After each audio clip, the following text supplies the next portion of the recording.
everyone, Olga here reporting from the Dancing Professor. On today's case study, we're going to be visiting founder of Dance Channel Television Network, Arsen Serobian. He's waiting for us to give us an awesome interview about how technology has enhanced his business. Let's go!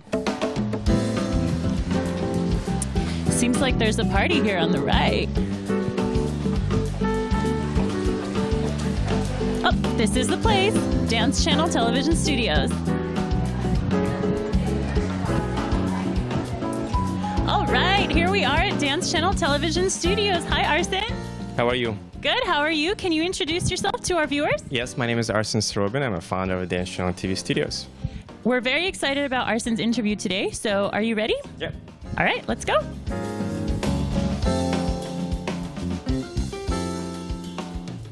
Hello, Arsen. Thank you very much for agreeing to give us this wonderful video. So our viewers are going to be learning about how the beginning of human factors, right, originated with the idea of increasing productivity and efficiency in the workforce. So originally, the first experiments on human factors occurred during the World War I. But of course, we've had so much development in technology since that time. And I was really interested to have our viewers know how all of those concepts that we used back in that time are actually applicable to today. So Arsen is actually a perfect example of a business entrepreneur and a very creative person who has been able to use technology in various ways to advance his business. So Arsen, we know that you have founded Dance Channel Television Network, Dance Channel Television Studios, where we're on location today, as well as a C-Dance app. So he's going to talk to us today about all those three different platforms. So can you please start by telling us about your Dance Channel Television Network, how it originated? Dance Channel TV Network, I always thought that I always wanted to open a TV station. Well, that was too expensive till the internet TV came out. And I launched a platform online where the people could subscribe and watch the content where we created, and it will be subscription-based, till, of course, YouTube came in. And all that content become available for free for people to access, and so your business kind of goes down. So you start looking other ways to get your content to monetized. That's how kind of Dance Channel TV started, and the whole goal was really to educate people and get in people who's not really ever seen dance, like let's say younger audience, to really educate them so they could have some interest to go see the performances or even take the dance classes. Why did you choose to do it on a digital format? Why didn't you just have workshops or give seminars or lectures? Well, it's an accessibility. Workshops, you can do 300 people, 1,000 people. That we were reaching at different countries, even countries maybe don't speak the English, but there's speaking English-speaking language people who is like could actually watch that. So our access of the audience was pretty much worldwide. So anything will create the content, and because dance become and actually ballet is very worldwide art that everybody actually can go and enjoy that. So it's not really language actually. Awesome. Yeah, so I think that's a very valid point, right? So a lot of times we try to educate people on things that, let's say, lack education. We don't have it, in the school system all the time. And you'll tell us momentarily about the styles of dance that you teach at Dance Channel Television Studios. But it's a great point that with the digital platform, right, something like YouTube or even the internet, we're able to reach a really huge audience and a large variety of people, even those that, let's say, don't understand the language that you're speaking. But when it's a visual representation, that really helps people learn and remember. So now can you tell us a little bit about the connection between Dance Channel Television Network and your studio?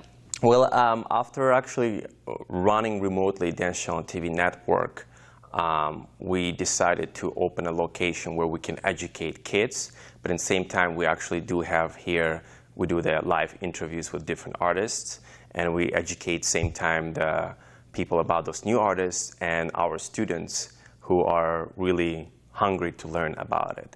So there's a kind of become more connection, and I thought like to have a location would be great. And at the same time, really educating kids about professional training, which is we teach Russian Vaganova style. Awesome. So I know in previous experiences with you, I know that you use Facebook as sort of a big platform for social media where you advertise and actually record live some of your interviews. Can you tell us how that has affected your business? Facebook, I would say definitely for business. I think you can access a lot of audience and attract them through this new technology, which is called live stream. Which is, it's pretty much you start setting up your system into the live streaming, and then people who follow you start accessing and commenting. And so where before it was like you send out the newsletter and you say, hey, tune in at 5, 6 o'clock. But right now everything is kind of happening as it goes. So you go live and you have maybe, I don't know, from 60,000 people, 10,000 online. So 10,000 people right there, right now, watching you at that moment. And then there's reruns, which is after that, the content is still available for people to access and to watch it. So it's a really great technology. Yeah, I agree. I think that with the introduction of live stream and live stream broadcasting, I think it's very interesting to actually see in real time like who is actually viewing your program, as well as allowing them to comment, right? So I know that there was an interview where you conducted where you said, we're going live, please send us your questions. And then during the interview, those questions were popping up. You were sitting with your iPad and able to answer them directly. So definitely, our technology has come such a long way to be able to reach audiences and actually answer their questions. And it definitely makes the talent, right, have a communication and a relationship to their audience member, no matter how many of them there are. Awesome. Okay, and then so I also am aware that you created an app, right? Yes, can you tell us a little bit about that app? Well, we have another app that we developed, and the reason we developed that app because when were covering events and then performances, the problem was really to find those things was really difficult. You had to search in Google and newspaper in different newspapers in different cities. And we developed the cdance.com, which was like a directory kind of for people to access. First of all, find their businesses. Second of all, find the events that are coming up. So we developed the app. We ran that for about 2 years. And then it became a little bit challenging because sometimes you think to develop app is so great and everybody's going to download your app. But there's always obstacles, obstacles in terms of maintaining. There's a new operating system coming from iOS for Android, so you always have to update your app. You have to have a team who can develop, who can listen to your customers and make it more accessible and easy to navigate, and that become very challenging. So right now we just kind of have as a browser platform and then as well as a mobile-friendly platform so that people can access and still find what they're looking for. Got it. So the name of that app was cdance.com? Correct, yeah. S-E-E dance. Cool. And then, so if you could give some advice to, like a lot of people these days have an interest, they have this great idea and they're like, oh, I'm going to make this into an app. So can you tell us a little bit about the process of how you started the app and like what goes into the creation of an app? Well, first of all, you really need to understand how you're going to help someone. Not just like, well, I like this and I want to create the app, but is it going to resolve some kind of a problem? First thing, if you find that this is going to resolve the problem, then you start sitting with the developers and really thinking over it, how it's all going to work and connect people, and how often are they going to use? Are they going to use only once just to do that, or is it going to be more every kind of time basis, like people right now using Instagram and Facebook? And after that, there's a lot of coding, a lot of sitting and marketing and promoting it and providing it for free first time for people can use it. And then if it's paid, which is, that's my thing just fall. And then if it's paid, then you just have to really have big demand on that app. So your app was free or it was paid? It was free. It was free. There are actually businesses would advertise on a website. I see. So because of that revenue, would have to the public open Got it. to go and to find that So information. your app was in existence based on the advertising Correct, revenue. yes. Got it. So yeah, that seems to be the trend these days with like audience right now pretty much they don't want to really spend money in everything. So everything the budget comes from developing the app or video or anything content comes right now from advertising. Even like with the YouTube, I know a lot of creators, their YouTubers are, we were running a lot of content through the YouTube and our channel. It's like they're always looking for sponsors, they're always looking for advertisers, because to create a content right now, it's like very expensive, even 3-4 minutes. And just kind of like running those ads would not really pay the makeup artist, the wardrobe, the cameraman, all those things, and editing. Got it.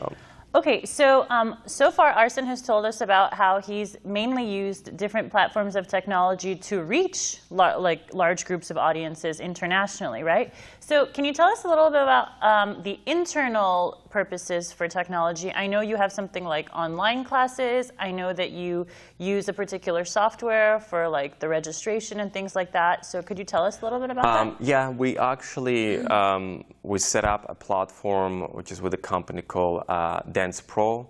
It's a very great platform because you can do all the accounting, attendance, everything. So we go green. We don't use any paper.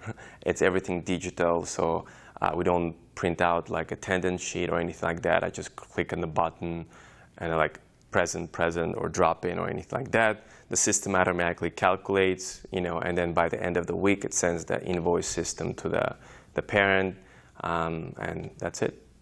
I mean, it's just, and then a lot of stuff, like the platform actually able to send out text messaging system, reminding the people about if they have a private class or there's a new class came out. So it's very, it connects your customers a lot, which is if I would have to do that, I mean, I would need like about 4 or 5 people staff to execute all that. Awesome. So again, we have communication, and this is what we originally started talking about, improving the productivity and efficiency, right? So a job that, let's say, a whole team of people before would need to do, now with the help of technology, you are able to do it by yourself. So that's great. So I have a question in terms of sort of the disadvantages of depending so much on technology. So has it ever happened to you that, okay, you have all of these things digitally, it's great, you're going green, you're not wasting paper, you're increasing productivity, decreasing the amount of time that it takes you to complete certain tasks, but like, has it ever happened where like, like your computer crashed or data got erased, or like, do you have a backup? And like, what do you do in the event that like, something gets lost or broken? Well, definitely, there's a benefits and there's a, of course, for example, for backup, you definitely need to back up all the information, and then platform that provides anything to you should have some kind of backup. For example, we had before a video platform like Brightcove we used to use, and then once we shut down account with them, we had to actually back up everything in a certain way where they zip all those files and then they send everything to you in a disk.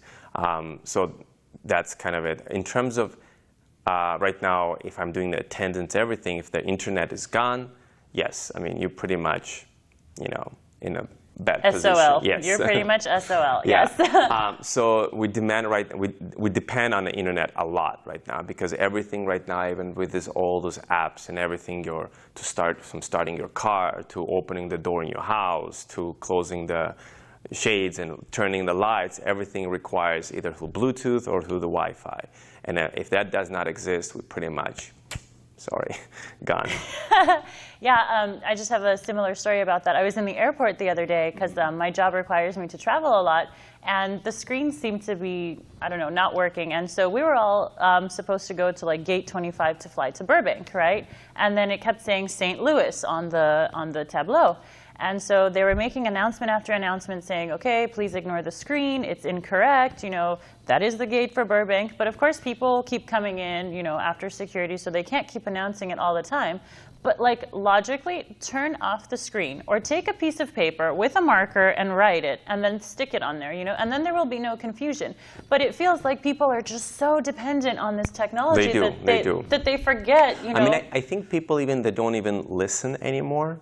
So what it becomes is like, for example, if there's an announcement, they're still looking on their phone. Totally. And they're seeing like, okay, that's the gate and that's what I'm going to go. So their trust is right now the gadget in their hand than anything right now. If I stop someone and say, you're not going right place, you know, even like, let's say you're using the Google map. Right. This is like, you can't go, it's blocked, it's closed. They just closed it. They're still going to go because the Google tells them go to that. And that's how actually myself, driving, sometimes I'll drive all the way and I'm like, wait a minute, I could have just drive that way. So your mind kind of disconnects and then you start going and trusting the technology. Right. So I guess, like again, there's benefits for the business, but I think for the human factor, everyday life, even you going somewhere, you're finding the restaurant or something, or looking for a menu to connect with humans would be great. And sometimes give a call. Are you guys open? Right. Maybe they had a fire a couple of days yeah, ago. exactly. So. Yeah, awesome. Yeah, so on that note, moral of the story is, right, that, you know, technology has grown so much since its origins. Specifically, human factor psychology, right, is so interested in helping people achieve what they want to do more efficiently and in a much faster way. I don't know why we're always running and trying to finish things more quickly, but it seems like technology is here for that. And I think that what you mentioned in terms of app creation, it's really important to understand the needs of the user, right? And so before you actually create or you start relying on technology or inventing something with the help of technology, it's really important to understand what does the user need, you know, because a lot of times the designer is not in the mind of the user, right? You might think as a designer that it's perfect, but then it turns out that people only access your app like once a month, right? So something like that. So it's really important to consider putting yourself in the position of the user, right, before you're actually able to do that. And then as a user, right, I think it's very important to provide feedback to certain companies, especially like new evolving technology, right, to give them feedback like, hey, this doesn't work, or this is not easy to navigate, and things like that. And so that's really the basis of human factors, and that's why we're here. We're trying to improve things like that and improve the user experience. So thank you, Arsen, very much. Thank you so much. Thanks for coming. Yeah, for explaining to us how technology has helped increase your business. And so that's really important because it's very applicable today, how it's able to reach a very large audience, and how actually it's been helping you internally, you know, do the job of a whole team of people all by yourself. So thanks everyone for tuning in. See you next time. Bye-bye.